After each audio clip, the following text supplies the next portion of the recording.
Welcome back to the Djellab channel, ladies and gentlemen. Joining me today, two beautiful people in my life. Mikey McCubbin back again, and Henry Henners Hill. Bruce Hill. What? No, Doogie's name. Doogie's middle name is Bruce. I think we should just call you Bruce Hill from now on. Bruce Hill. So where's that joke come I from? can't quite remember Henners. It's the NFL podcast. I'll give you a clue. It sounds French if you say them together quickly. Henri Hill. It's Hill. Jean-Claude. Jean-Claude Van Yeah. Damme. Okay, well, that's that. My middle name is Reese. I'll let you know that one for now. And we don't need to get onto Mikey's. There's too many names in there. But welcome back to the channel, boys. Thank you so much for joining me. How's your week been, Mikey? Yeah, been very good. I saw a lot of comments saying, I've never seen Mikey this happy in ages. I know, yeah. I've been absolutely miserable for the last 6 months. I'm just happy to be on the show. It's just nice to be back, back with you guys. Always a pleasure to have you shooting with you, but it was fun, and I hope this week will be fun as well. Indeed. We've got some fun shoots as well coming up later in the next couple of days. Henry Hill, how have you been, mate? Honestly, did a sick video today. Oh yeah, I interviewed a very big politician making the football crossover, crossing the Rubicon into the football world. Yeah, Jeremy Corbyn, really cool, Crazy. Nice, really interesting. Actually, knew way more about Arsenal than I expected. Well, you can check that out on Joe Football, or Football Joe. That'll be coming out in the next couple of weeks, I'm sure. But I also do want to do a little push to my own channel here, the Djellab channel. If you are watching this, please subscribe. We've got nearly 25,000 subscribers on the channel. That's amazing. Thank you so much for the support over the last year or so. But please, if you're not subscribed, click that button. It does wonders in helping me and the boys and everybody by promoting the channel and getting us into the algorithm. So please hit that red button if you have not already. I will greatly appreciate it. But as you can see by the title of this video, we're doing it. It's that time of year. Wonderkids. Every year, over the last 8 years now, we've always sat down, spoke about what teenagers, what footballers are impressing us. Got to be careful with that sentence. But yeah, what players who are doing well, coming out of the academies and such. And so we're going to talk about a few. Now, obviously, there are guys that got big moves, like Endrick, who went to Real Madrid, Zaire Emery, who we spoke about last year, actually, who had a fantastic season. He's established. At PSG. Now, there is probably going to be a name that we speak about. And I think we'll probably start with him, just because he's an absolute freak of nature, especially at the age that he is. But the way it's going to work, all three of us will present 3 cases for different players. And then at the end, as a coalition, together, we're going to decide which 3 players we're going to sign, who we think essentially is going to have the best future. Not necessarily about what club they'll move to, whatever, just who we think could be the best. I like the use of coalition after me introducing my politics. Exactly. I do know my stuff. Okay then, Henry Hill, we'll kick it off with you, and I think you should start with the big boy, just because he's a ridiculous. Yeah, I know saying we're not going to do Zaire Emery because he's established, and then talking about Yamal is a slight. But there's a little bit of a difference. There is a difference in the sense that obviously last year he was breaking through. I think Zaire Emery was basically starting every game for PSG last season. Now Yamal is a certified superstar. He was exceptional at the Euros. I don't need to remind you. His trickery, his ability to cut in and just deliver pitch-perfect crosses and balls. That is what's stunning so far. Even for Barcelona the other day, long ball into Lewandowski, clearing about 3 defenders. It's just a cheat code when you have a player that can unlock a defence with one pass and just hit that perfect, almost fullback, floated ball in. American football fullback is what I mean by that. So yeah, he's just frightening. And if you look at his numbers this season, he's the top goals and assist provider in La Liga already. Barca looking really strong, actually, under Hansi Flick. They've won every game so far, really sending a message to the rest of La Liga in the early point. And Yamal is at the forefront of that. It's funny, Zach and I did a little short video the other day where we were asked if we'd start Saka over Yamal. I said no. I said not for Barcelona. People got really upset about that. And I don't think that's us saying that Yamal is better than Saka or anything like that, but it's not needed. No. In that team, who is doing... He is currently their best player. He's their most creative player. You're not going to just sub him out for someone else.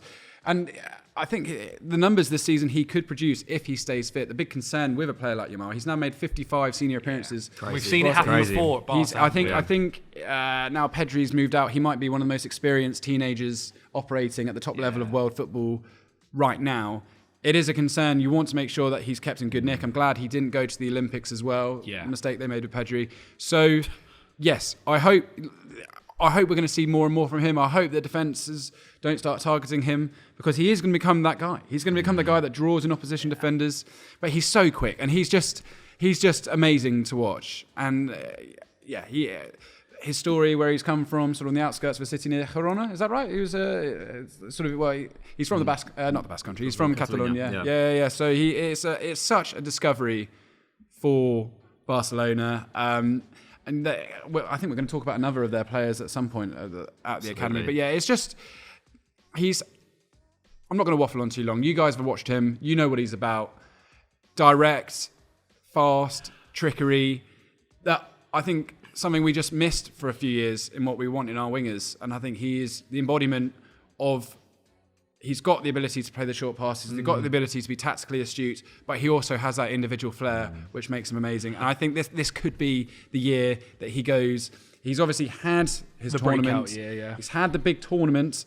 Now I think he's going to have an epic season. And Barcelona, if they win anything, he's going to be the name they pick up. But I think he had a pretty epic season last year as well. It was like everything. He didn't do anything at the Euros, which wasn't that much better than what he was already doing for Barcelona last season, which I think was the kind of frightening thing, was that even when he just turned, when he just turned 16 at the Euros. He turned 17 at the Euros. So he started the season as a recently turned 16-year-old. And playing his in the end Champions product, his end product has just been there from the word go, which is pretty frightening. Like, I think, when you look at his kind of expected assists and everything, and you look at his end product, he's, last season, I think he was outdoing his expected goals.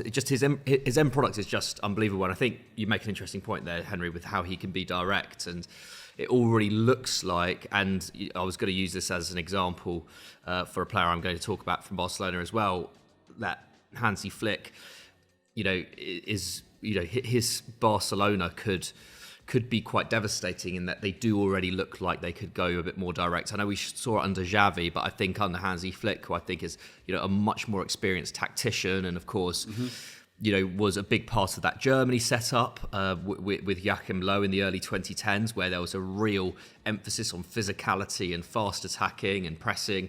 I do think that he could get a bigger tune in the long term out of this Barcelona side.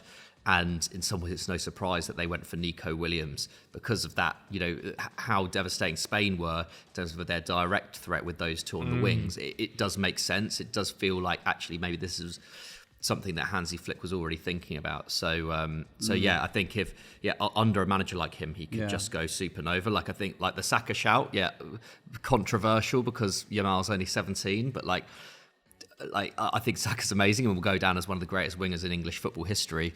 Yamal on this trajectory could go down as you just don't know. He could go down as the greatest winger in history by the time he retires. We've not seen anything like it from a player this young in our lifetime. And I think that's what sometimes I think we get a little bit used to in football in recent years, of kind of looking at someone as he's a teenager and going, oh, okay, that's quite normal now in football. Just seeing clubs playing 19-year-olds, 18-year-olds.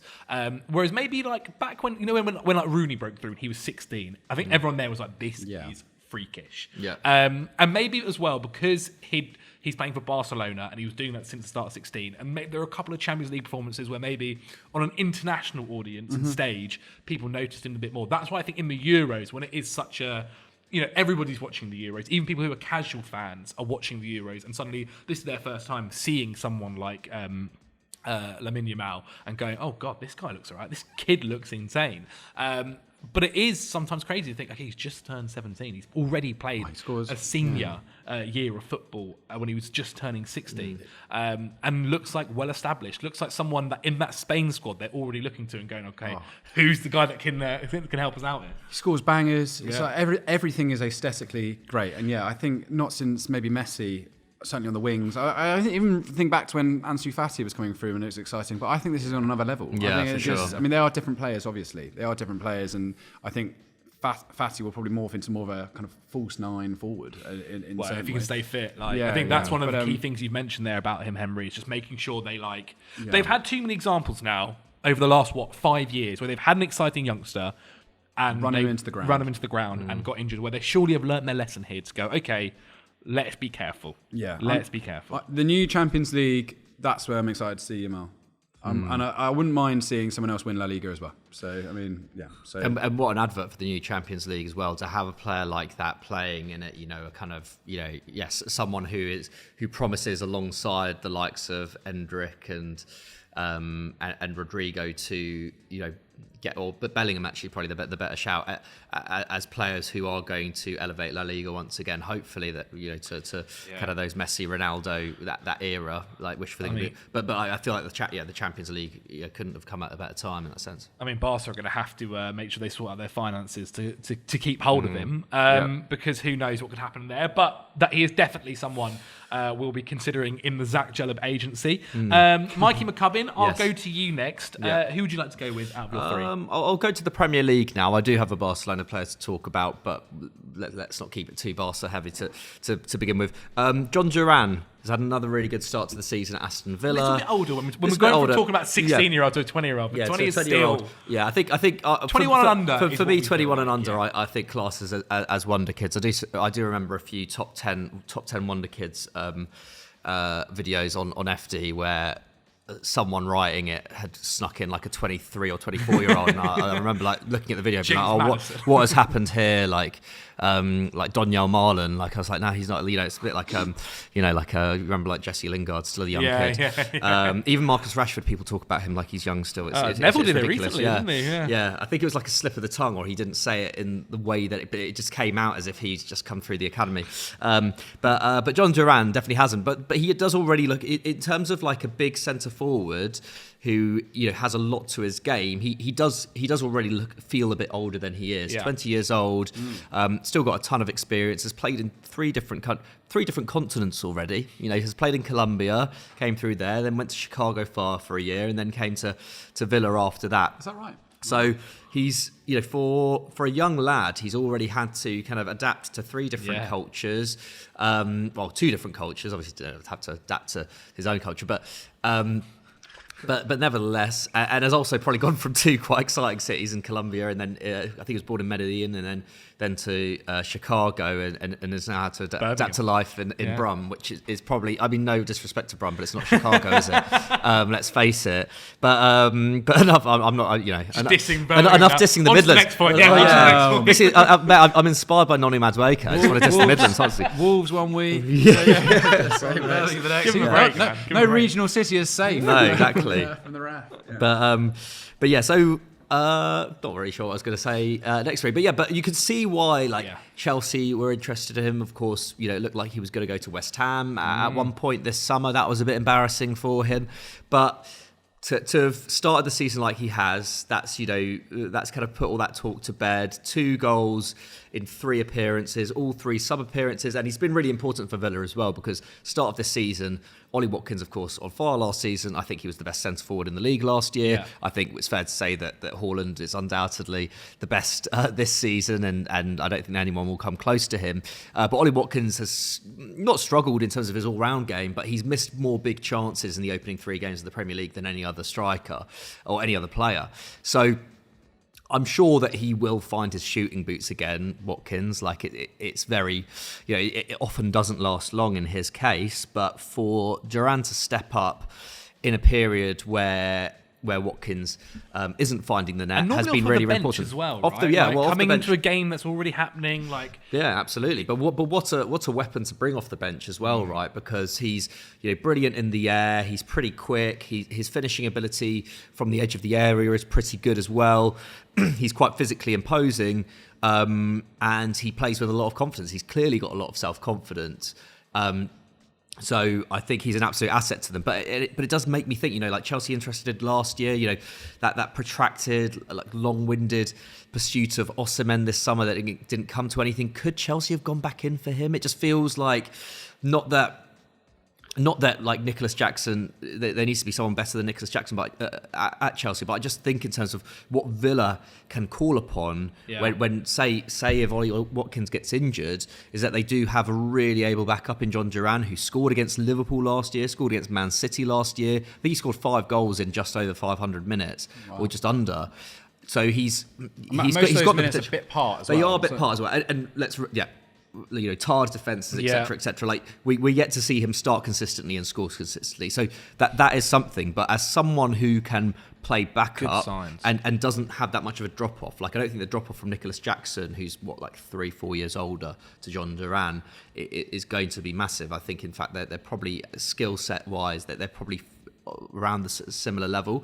I do wonder whether Chelsea could have got in there, because he wouldn't have cost anywhere near as much as they were proposing for Osimhen. Do you think, because he's probably the most certified super sub currently in the league, do you think defences are very conscious of that when they see Duran's coming on? He's a problem. I think they know the game plan though. I think when Jhon Duran comes on, it's normally an element where Aston Villa are needing a goal. They need a goal. And like you think about, obviously, the goals he scored against West Ham. And who was the other last-minute goal recently? Leicester. Leicester. Well, not last minute, but Sorry, the winner. Sure, the winner. Right. And it's almost like he comes on, and I think Villa know it's the football kind of changes slightly, right? Yes. It's get that ball into the box, whip it in there. He's an animal in the air.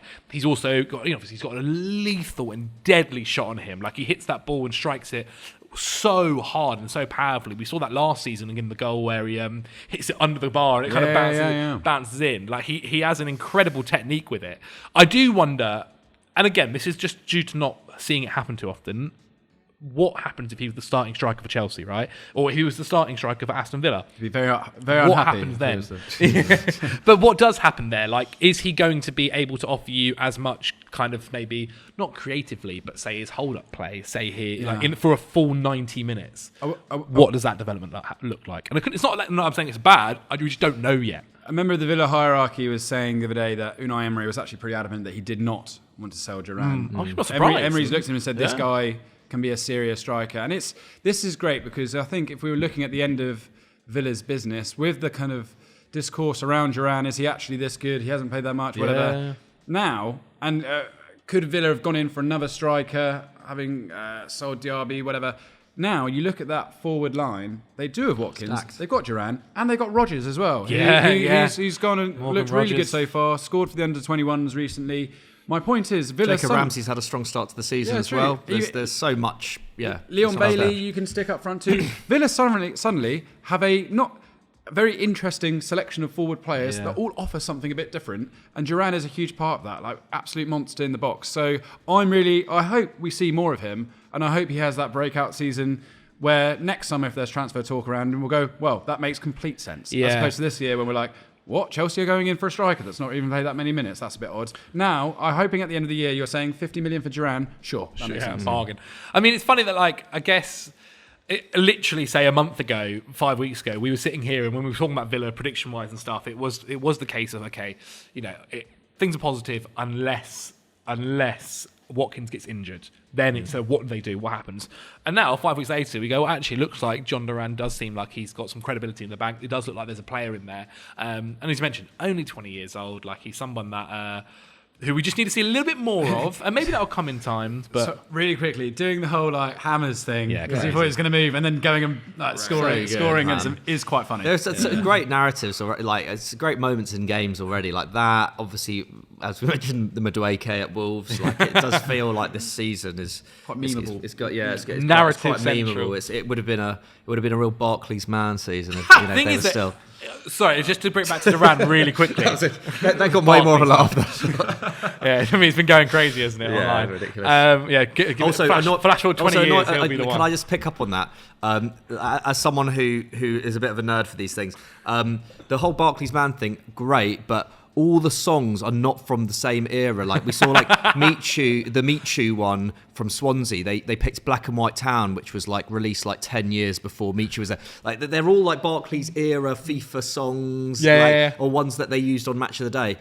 a lot of them didn't match up. It's like Kings of Leon with, I can't remember who it was. It was like, now, like get the years right. Like get a song that was released that year and was on Match of the Day that year, please. I respect ran it. Over. I respect it. Yeah. There we have it. My final point about Duran was going to be, if he does continue on this way, I'm sure he'll be wanting to push to be a starter somewhere as well. So you might see those rumours continue. Okay, nice. That's 2 down. We've got a few more to get through. That's for sure. Let's start with myself then and talk about a player that's on his way to Chelsea. I just want to give a little bit of light to Willian Estevao. I think if you're a Chelsea fan, I think you know all about him. If you are not, then you might have seen a couple of clips. Most recently, just been called up to the Brazil squad to play in the international fixtures that just went by. He came on as a sub, I think, but I'm not sure if he did start a game or not. But anyway, he's only 17 years old. When he turns 18, which he'll be next summer, he'll be on his way to Chelsea along with Kendry Paez, who I've spoken about before online. But currently 17 years old. Chelsea made this move happen in the summer just gone.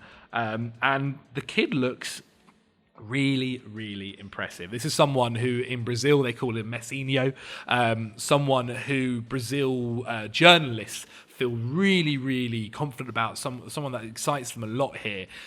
Currently playing for Palmeiras, and he is, you know what? He is you're talking about earlier about we've not seen enough kind of wingers who want to take on a man, who want to drive at them. And he has all of this element to him. He can cut in as well if needs be, but he wants to take on a man. He wants to drive it down that side. Very much a right winger, somebody that will next season, I guess, be competing with the likes of Noni Madueke for that right wing spot. But just right now, what did you say? Henry was just saying it's another political reference, saying he's a right winger. There you go. Yeah, very true. It's just full of political puns. Yeah, Maybe he's a Bolsonaro fan. You never know. My next position is a left winger. But yeah, I mean, he is right now still quite raw. I think you see a lot of potential there. This is someone who is a very fun player. What will he be like when he comes up against Premier League defences? When he comes up against in a Premier League team that are sitting deep, playing a low block, when he's asked to do a lot more defensive work? There are going to be questions there. However, in terms of how exciting he looks and how his technique and ticking the boxes of an exciting winger coming from Brazil, he's got every single bit of it. I mean, he's one of these guys. I think since when Real Madrid all those years ago went to Brazil and they plucked Vinicius Jr. and they plucked Rodrigo, and they plucked a few other Brazilians that didn't work out in the end. But even now, most recently plucking Endrick, I think a few other clubs have looked at it since and gone, okay, what other stars are there that we can try and take now, rather than them doing the classic route before, which was going to Shakhtar Donetsk, try and get, I think, the points or whatever it might be, and then seeing whether they succeed and taking them from there, or moving to France or whatever it might have been. And Chelsea seem to have done this with Willian Estevao. I mean, he is still incredibly young. It feels mad when we're looking at someone like Lamine Yamal, who's a year younger than him and doing everything that he's already doing. But I think it's a positive sign that he's been called up to Brazil already. And I just think this is someone next summer is someone to keep an eye on. I think it will be an interesting time. He's already got his big move, and we'll see what happens there. But Chelsea say this isn't the classic one where Andre Santos joined and he went on loan for the past couple of seasons. Supposedly he's going to be a first team player next year. So it's going to be interesting. The competition is just so high, though, isn't it? And it's like, and it does.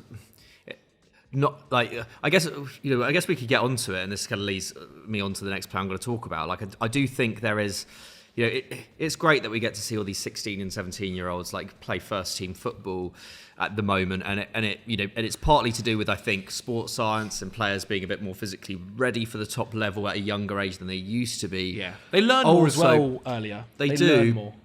They do, and I think I think the academy systems in general, I think it's have gotten better in terms of the kind of more holistic approach, thinking about players' mental health, thinking about all these things. But I do also think that there is especially with certain clubs, playing 16-year-olds, 17-year-olds is also a sign of, one, that maybe the transfer policy hasn't been particularly good in recent years. That's certainly the case with Barcelona. And two, I think post-COVID, catching up economically, things like that, clubs that haven't been able to spend or have been hit by that and have had to rely on players earlier than they would have otherwise.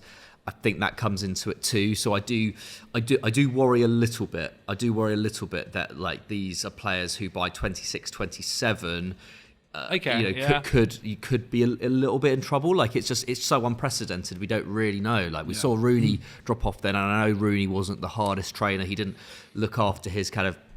There was always physical, the physical stuff. We know, like he was kind of in stark contrast to Ronaldo, and even Fergie. By the time Rooney was 27, 28, felt that he was expendable, and things like that. Like he's not necessarily the best example, but he is an example of someone who came through that early. And then people are playing more games now as well, more than what, especially the top level. Like more games in the Champions League now. The Club World Cup is now a longer competition that you play a lot more games in.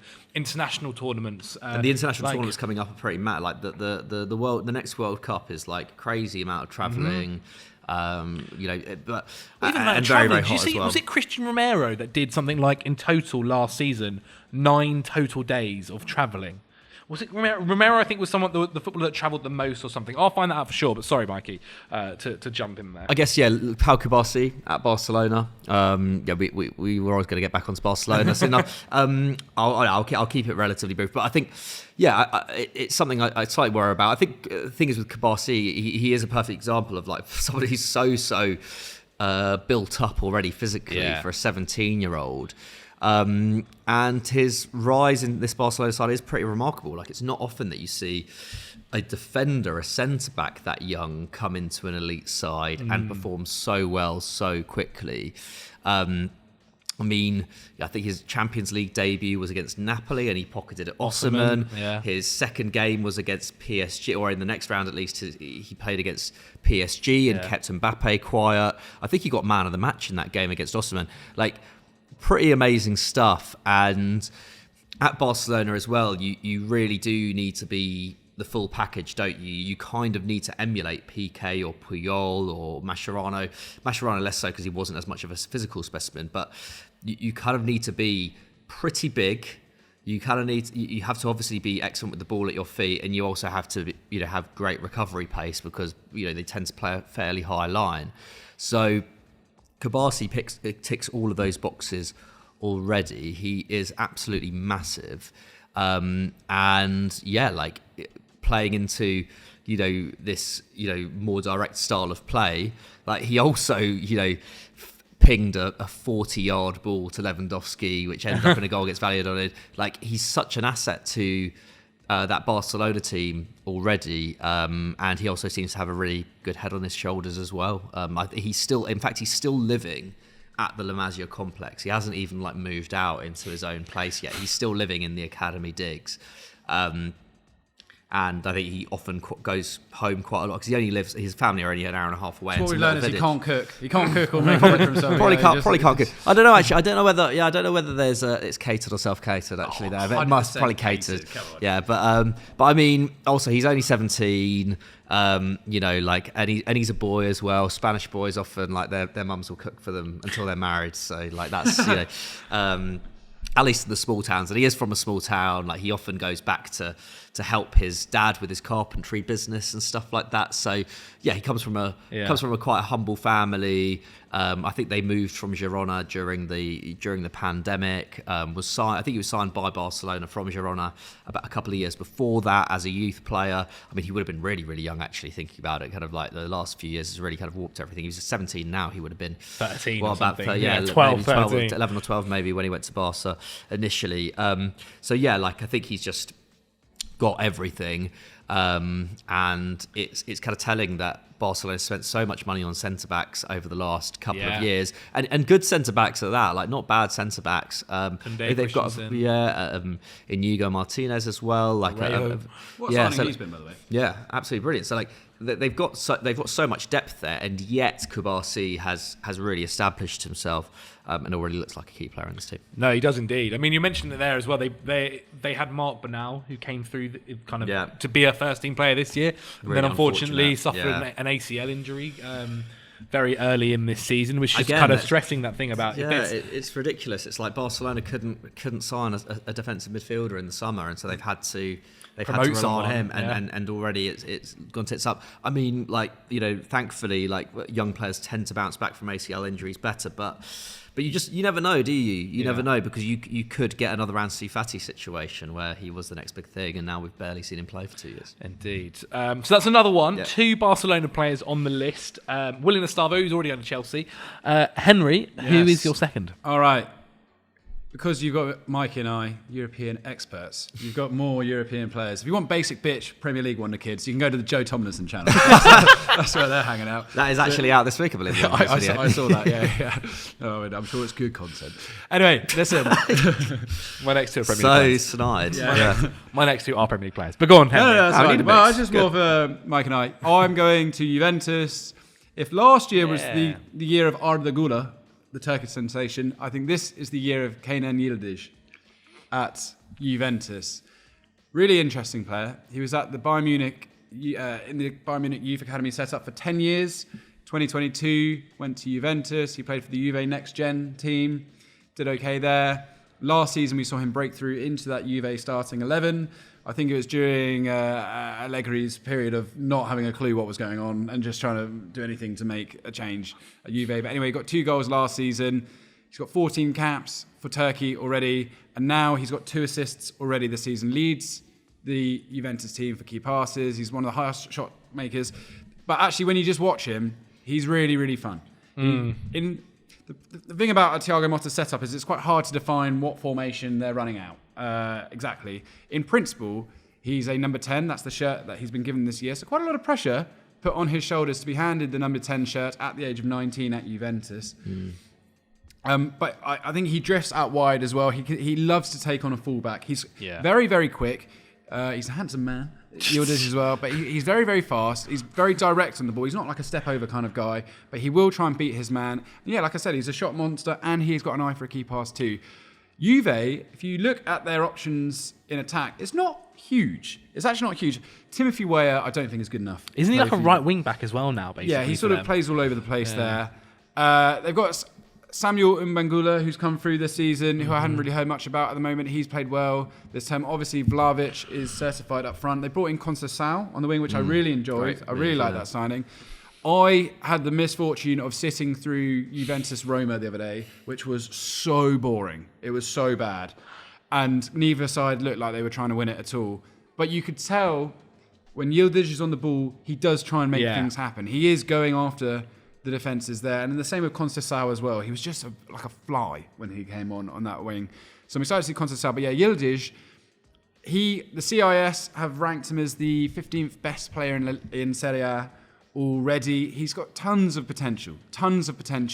Like I said, already got 2 assists. With the limitations of the Juve attack, I think he's going to be huge this season. But I'm excited to see what Motta does. I mean, by the end of that game, they had Weston McKennie, Douglas Luiz, Teun Koopmeiners, and Nicolas Gonzalez all on the pitch at one time. I sort of think, what are they doing? They just it's like a forward. Going crazy, yeah. Like Nicolas Gonzalez, I struggle to see where he's going to get minutes behind the likes of Yildiz this season, because I think he's gonna be taking those. And even McKennie is liked again in the Juventus shirt. Does offer something as box to box. Koopmeiners as well. I think he's going to be huge. But yeah, Yildiz, I'm loving the renaissance of Turkish football. I'm loving the youngsters that they're bringing through. And him and Güler, as they're either side of a centre forward or in that forward 3 in the future, is a problem. They're exciting. And yeah, I'm pleased for him. He's worked his way up through the Next Gen Academy, as I said. He's now in the first team. And in this new Juventus, who will be going for the title. I think they're going to be firmly in the title. I don't think they've lost yet in Serie A this season. They are going to be a problem, and he's going to be a big part of that. So yeah, Yildiz is my wonder kid, certainly in Serie A, to watch this season. Scored a great goal against Germany last season, if I remember correctly. And yeah, I remember I did a probably about a couple of months ago, kind of like the next best wonder kids who they're going to be, and he was one of the ones I brought in that. I think I put him in the category of like looks really promising. That's it. I think that's fair enough. Yeah, and I mean he strikes the ball really well as well. Actually, he has a fantastic strike on him. And last year I think he played under 1,000 minutes, if I remember correctly. So, but it does feel like this year is kind of ego. It's yours to take. He doesn't have the goal or assist numbers like a Yamal. Yeah, but I mean that's the freak of nature level, right? Yeah. This is where I think we're going to see some change. So yeah, I'm excited.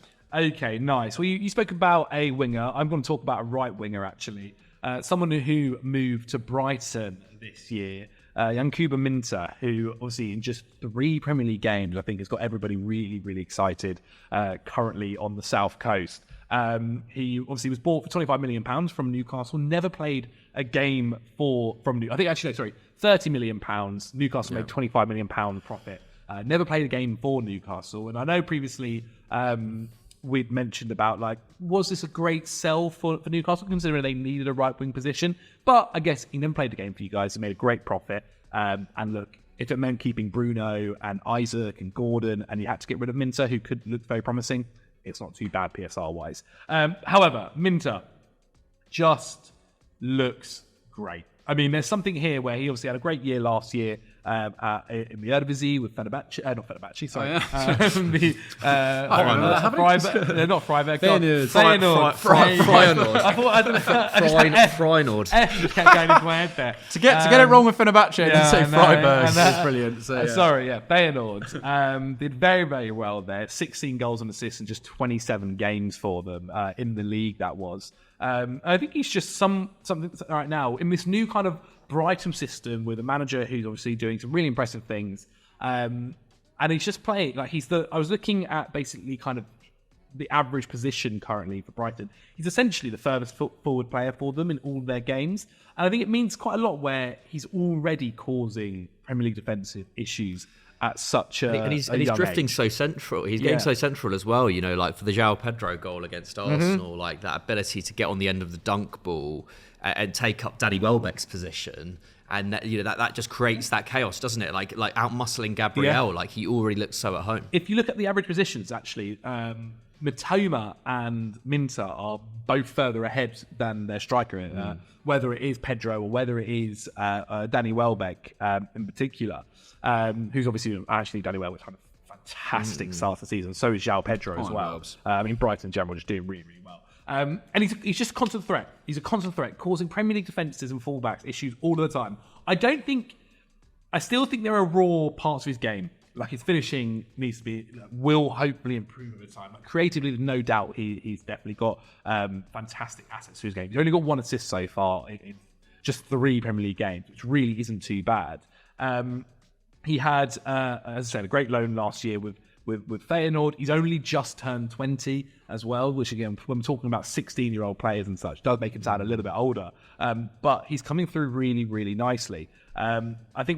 I remember when obviously Mitoma joined a couple of seasons back, and he was still a little bit older at 23, wasn't he? 24 or so. And he kind of blew everyone's socks off at just what he was able to do with his dribbling ability. And not that they're exactly the same at all, but there are elements to their game that Minteh has as well. And I just think right now on either flank, they've got absolute forces. And it's someone who I think, I wouldn't be surprised if Newcastle fans are watching him going, would have been nice to have kept. But I do agree that I think they would have rather kept the other stars that they had right now.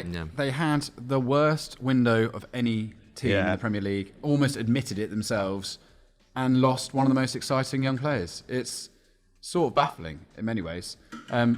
Just on Brighton as well, there's so many players we could mention. I mean, Carlos Baleba, I think he's going to have a big year at centre mid. Yep. He's 20 years old. I think Hinshelwood at centre half has played. He's 19 and he's played. We've been playing at left back this season as well. Was he a striker at one point? Am I imagining it? Or was he a winger at one point? I'm not. Well, was he always a left back? He's definitely playing in defence. He's a centre back by trade, but I think he's been kind of like shooed into the team at left back, which is pretty mad because I think Estupinian is still injured, if I'm not mistaken, and Barco was expected to play, but then he was sent on loan. So it just goes to show. I think Hinshelwood. Kadiolu, will he play there?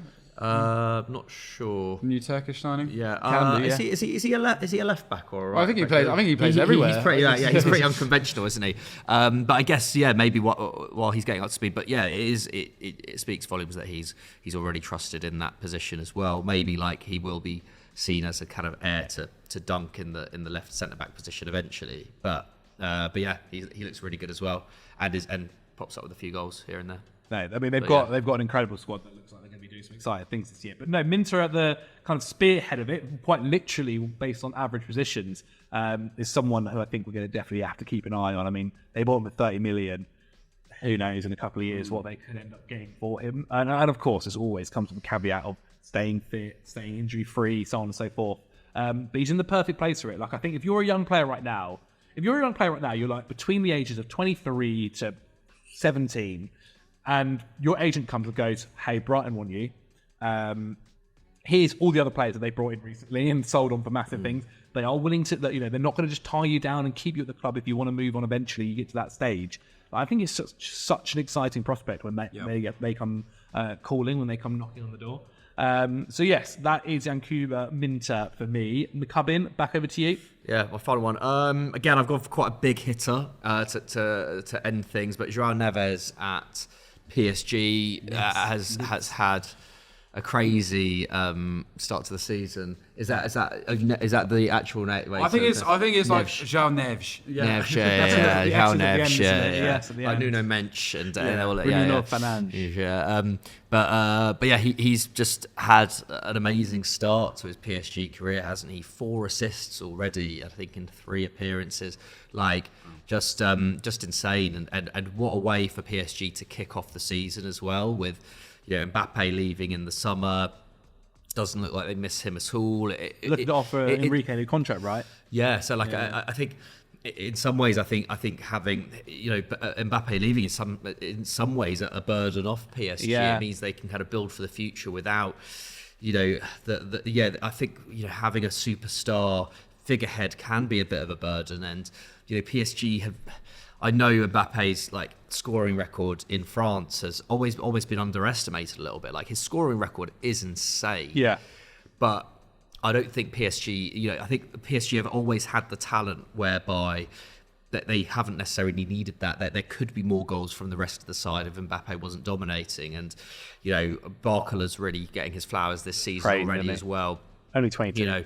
And he can make the left wing his own. Look, their striking options are good, if not world class, but they've got a lot there. Their midfield, with Vitinha and Fabian Ruiz, have they've got 2 of the best midfielders in Europe. They're like they've got so much talent across the side. Obviously, mentioned a left back as well, but João Neves feels like a bit of a missing piece in that sense. And I think to have gone all out for him in the summer and to have sold Manuel Ugarte to Man United means that they've I don't think they've in terms of the net spend on João Neves, given that Ugarte was also sold. I don't think they've really paid that much for him, for a player who I think is more. Yeah, so maybe 10 million euros more. They were quoted at the start of the summer. The price tag was 100 million. We had a release clause. Release clause. Benfica originally were pretty adamant that that's what. And I think the player base said, "Look, I want to go." Who's the legend Portuguese player? Deco? He's the sporting director of Sporting. Because he's one that Chelsea were dealing with, Enzo Fernandez. Oh right, okay. Oh my god, absolute legend of a player. The point is, PSG were smart. They didn't just bite at it. They bided their time. And Mikey, you're so right. The money now looks not that bad. And he's already fulfilling his potential. Ugarte, bless him, is not the most dynamic footballers of all time. He needs help. Whereas it feels as if Neves is more of a rounded player that can do a bit of everything. So, and that's probably, and as you said, he wasn't even being brought in for assists or whatever it is. No. He was brought in to be defensive, and he's already popping up in these positions. But him and Zaire Emery is a really exciting midfield partnership. Oh, amazing! Yeah, I mean but at the same time, that is what he offers, right? And I think the fact that he's already racked up those creative numbers. Shows that the gulf between him and Ugarte. I think Ugarte is an amazing, a great defensive midfielder and someone who can control games a bit and bring control in the centre of the park. What João Neves obviously is something a lot more progressive. They just look so stacked there now. I think João Neves, he at 19 years old.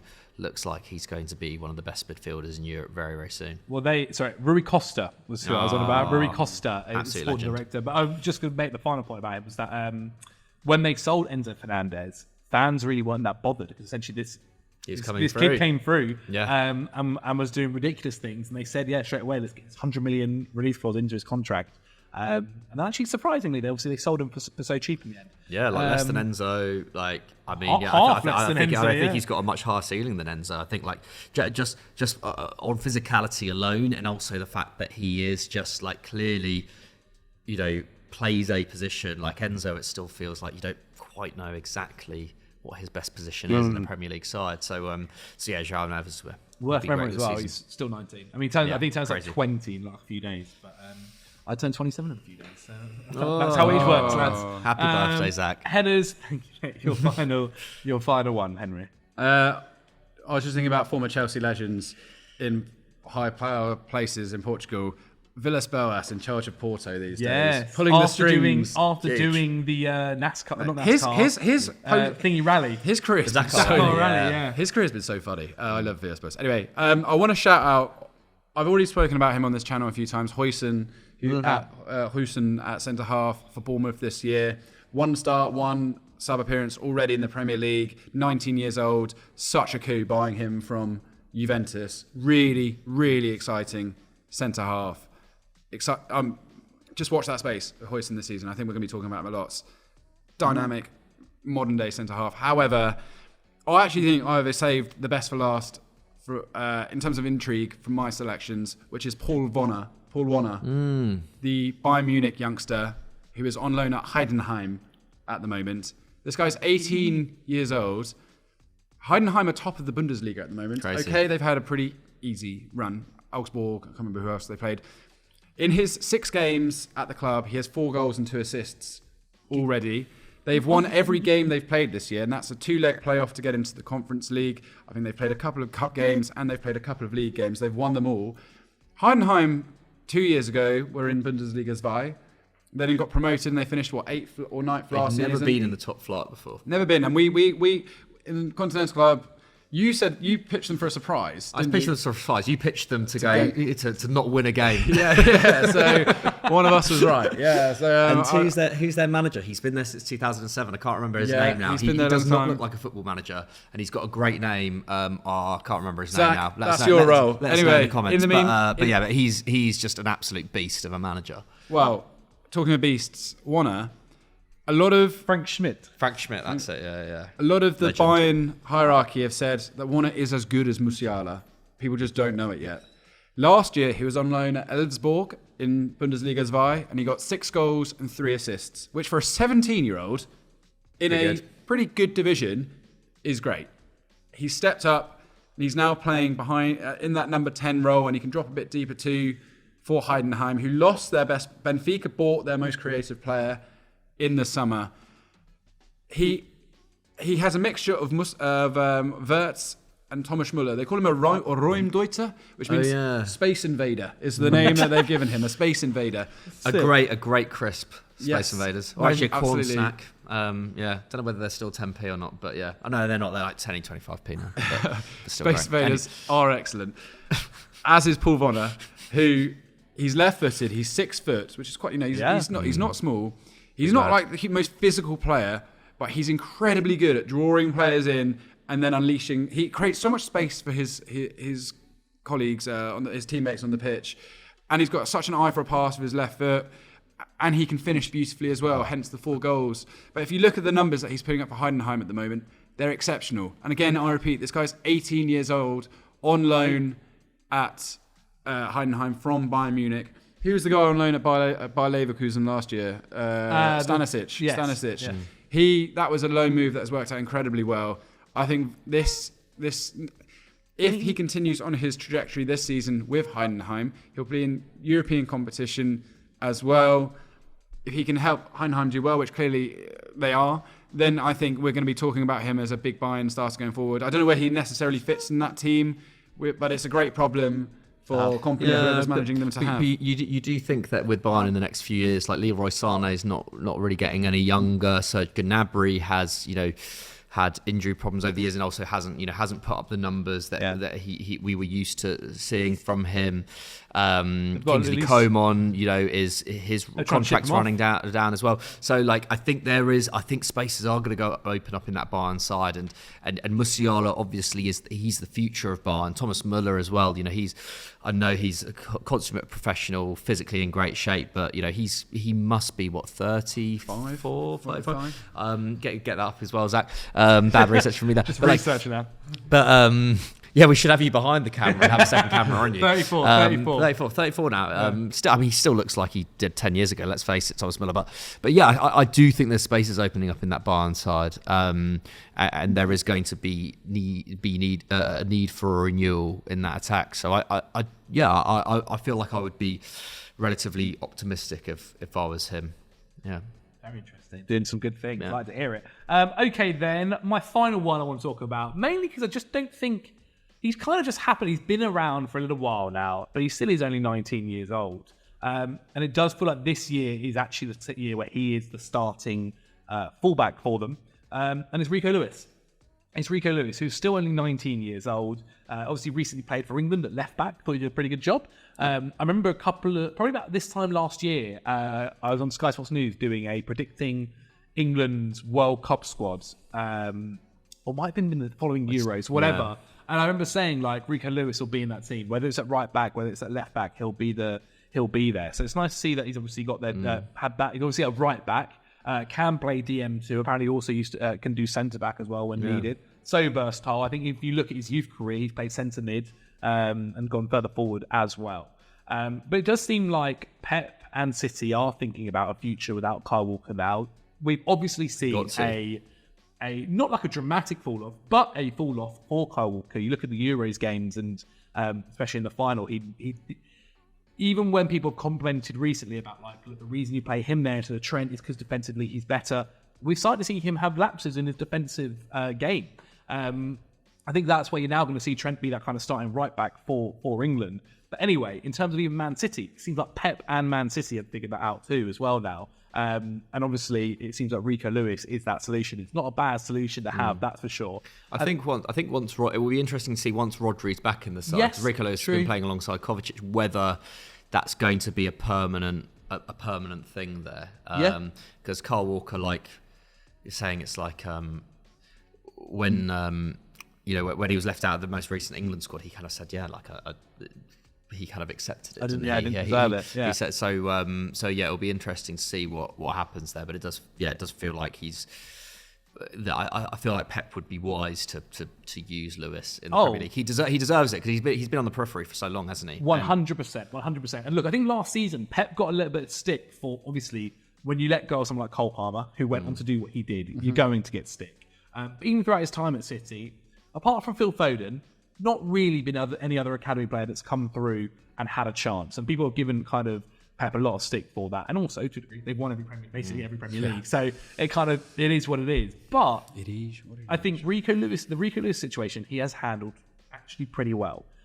This is a player who could easily be starting every game last season for any club out there. And last year, not last year, the year before last, he played just over 1,000 minutes in all comps. Last season, it was around 1,500. I think this year, it's going to easily be over 2,000. We might even see him touching 2,500 or more.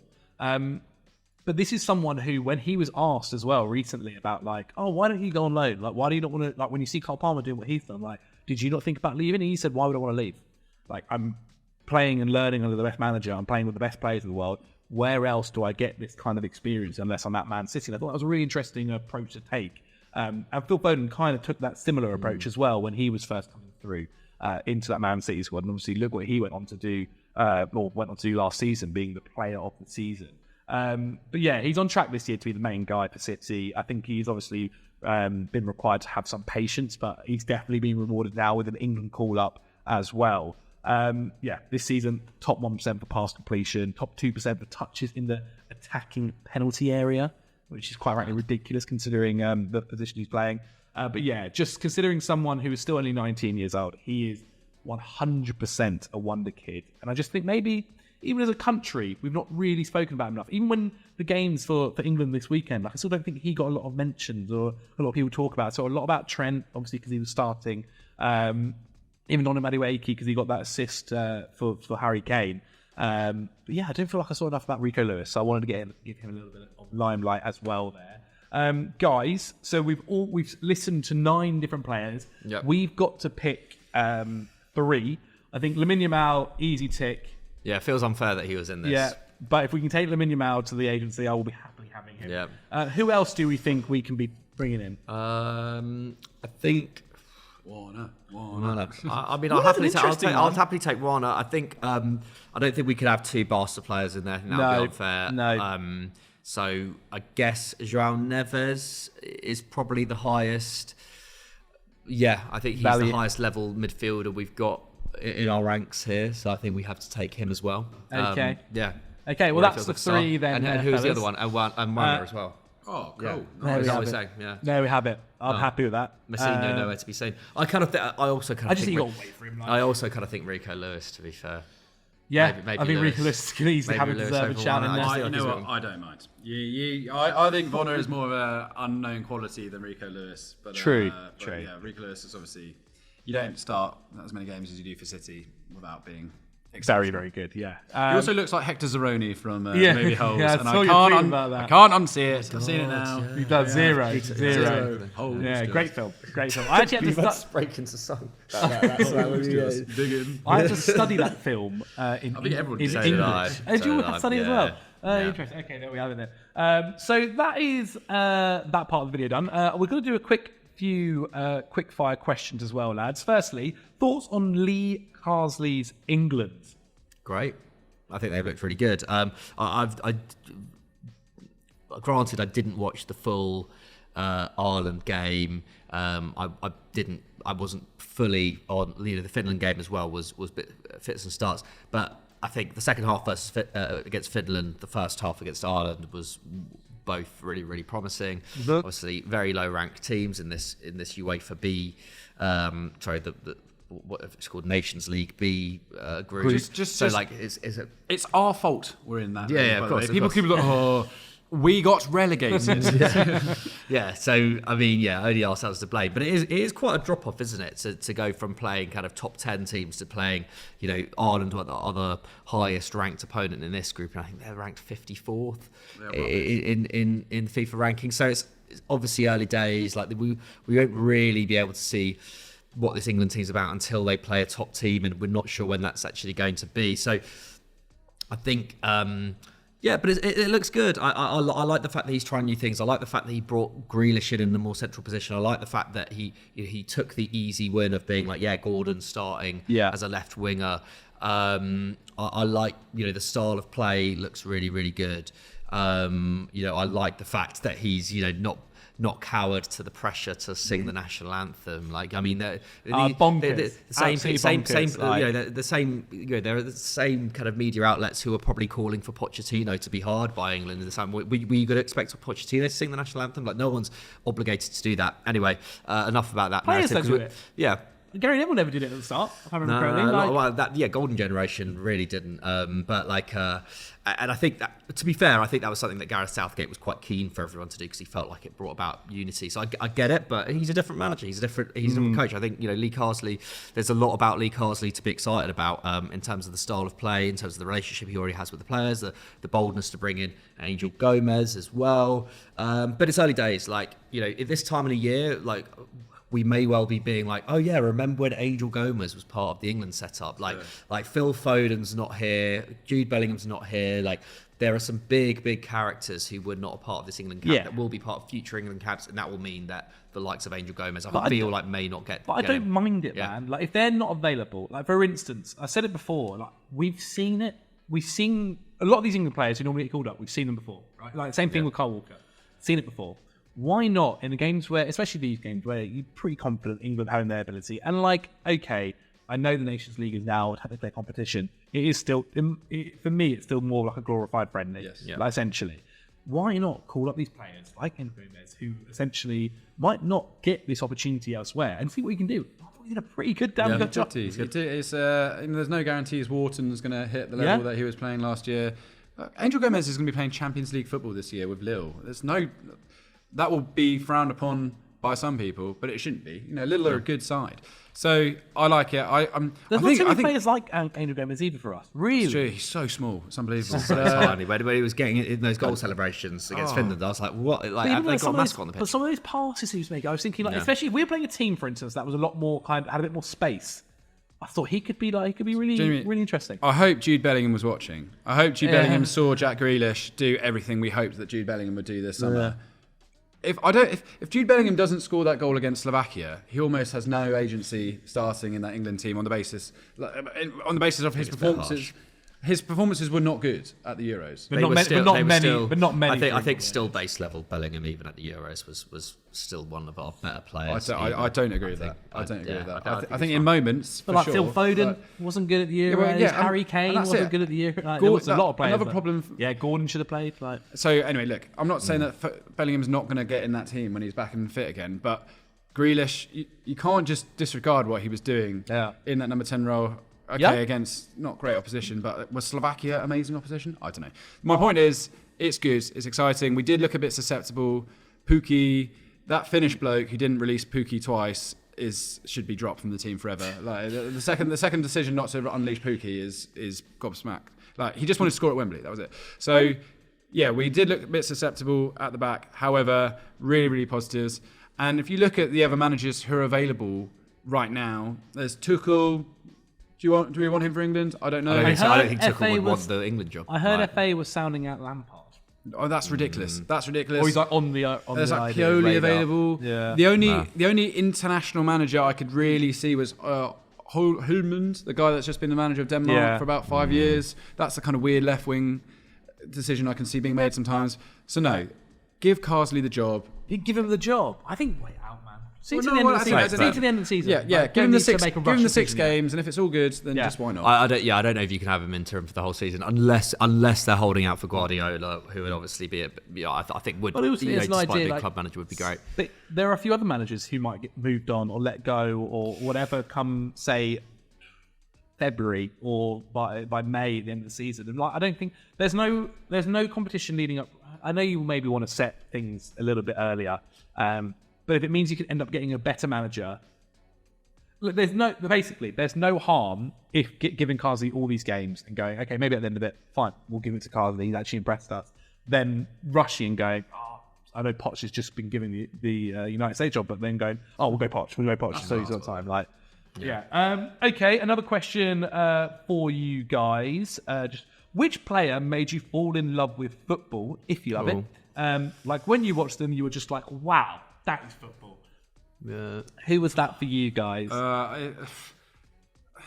It sounds like such a dead answer, but I have Steve Malbronk. No, it was Michael Owen. Yeah. I have the Carlsberg Michael Owen shirt, which is about this big. That was my first superstar that I loved was Michael Owen. And then this is going to sound really ridiculous, but I had like a Czech friend growing up who loved Pavel Nedved, and I therefore decided I loved Pavel Nedved and the Czech team. I used to be in love with like that Czechoslovakia side. So, and then even the 2004 team, that was my favourite, one of my favourite international teams ever. So amazing. It was that. So I would say Owen and Nedved were probably the two people that made me fall in love with football. I think I'd always distinctly remember like really liking Joe Cole. Like when I was young, because I also remember he was by far Chelsea's most sensitive. He was like the only maverick in that Jose Mourinho side. Like that side was filled with so many boring players. Joe Cole was like, mate, he was just electric. Yeah. I remember for Christmas or my birthday or something, my mum, I had asked for the Chelsea sweatbands to be like Joe Cole because he used to always wear them and things like that. So I think it was in terms of like for me, I've always said before, like growing up playing centre back, John Terry was the person I was like loving.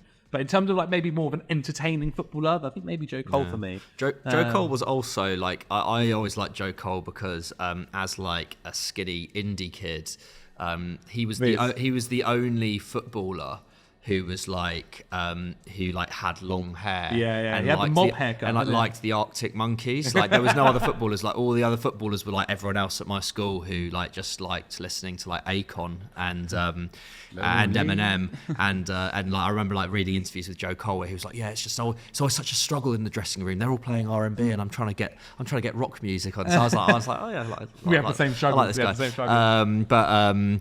What was I going to say? So Who's your yeah, he was player? great.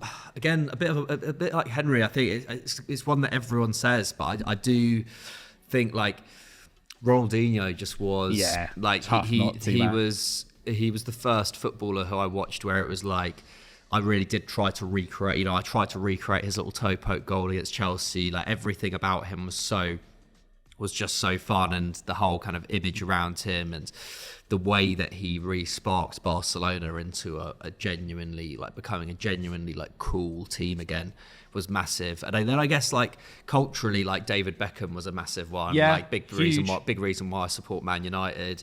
His kind of redemption arc for England was something that I kind of saw the end of as I was getting into football with the 2002 World Cup, and just the story around him was so compelling, and obviously he remains such an icon.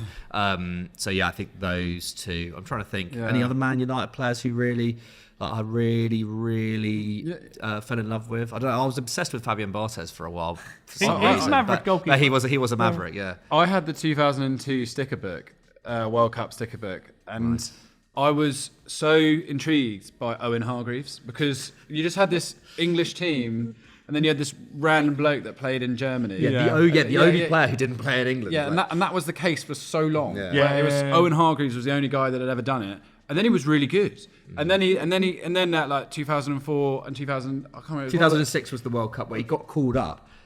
Sven got absolutely berated for calling him up because for some reason, like Premier League fans just didn't rate him because they'd never watched him. He was our best player. And he was our best player. Yeah, he was so good. And I remember loving Owen Hargreaves, and I remember looking out for highlights of him playing at Bayern Munich, and then it's actually really sad what happened to him in his career. Yeah. But I mean, I saw with that beautiful kind of Sven. He suffered injuries as well, didn't he? Quite serious injuries. Yeah. And that lovely Sven video of him when they showed him England players saying, "Hey Sven, hope you're well." It got to Owen Hargreaves, and you could see a genuine emotional affiliation between the two because Sven, he was a good player. He was really good, and it's true. And that I love that. All that Sven stuff has been amazing, and that connection between those two, the fact that he gave this guy a chance and put him on a pedestal, and you could see that reciprocated between the two. And I just loved Owen Hargreaves. That was someone else I just was obsessed by because I was just so confused about where he'd come from. This Bayern Munich. You know what? Recently I've said this a few times, not really just around the people. I loved Chris Brunt. Yeah, that's fair enough. I don't know what it was. There was just something about Chris Brunt being like having this. I thought he had one of the best left foots in the Premier League at the time. On a set piece, he was ridiculous. Great at corners, great at free kicks. He was of that era, obviously. Was it Morrison also playing for West Brom as well at the time? But I just remember loving, and obviously this actually more recent time, I guess, than Owen Hargreaves. But loving Chris Brunt, I thought he was a very underrated player. Okay, one final quick-fire question then, guys. With the new Champions League format starting next week, what are your thoughts on it? I actually don't mind it. I remember when it first was being spoken about, I wasn't a big fan. And now, in reality, it seems pretty good. I think it's going to be more exciting. I think this is what it was kind of always about. Was that and that's what the Super League project was about as well. It's like to make international competition more exciting for a worldwide TV watching audience, right? And I have little doubt in my mind that it is going to be that. I don't really see why it wouldn't be. I think the group stages of the Champions League, They do get boring. they get boring. I kind of say it jokingly, but to be honest, especially the last 5 or 6 years, I don't think there's really much point watching the Champions League before the quarterfinals. It's so one-sided. The best two teams on paper always make it through the groups, bar the odd team, but it's so rare. And yes, the Swiss model isn't necessarily going to see the underdogs make it through, but at least we're going to see them a bit more. At least there are going to be some more interesting matchups. At least there's going to be a bit more jeopardy going into the final few games. So that I do think it's good in that sense. Obviously, is it good for player welfare? No, but like I don't really think that football. Like I don't think that player welfare has been particularly prioritised at any point in our lives watching football. Like what is those extra 2 games? I think the Club World Cup every 4 summers is a far bigger travesty in that sense. Like 2 more games in the Champions League for the biggest teams who have the biggest resources and have bigger squads than ever before. Like I think there is a little bit of a I do think we fall into the trap of being like, oh, what about the players? Like what we think of the players and all the football they're playing. Like the clubs with the resources they have should be able to deal with that. Like they do have big squads and they have managers who rotate. And managers moan and fine because it's their job, and it makes their job harder. But that is their job. Yeah, I mean, it could be. I mean, the thing is that playoff adds another 2 games potentially. So it's 4 games true, just to get out of the group stage. But I mean, for me, yes, I actually don't mind it.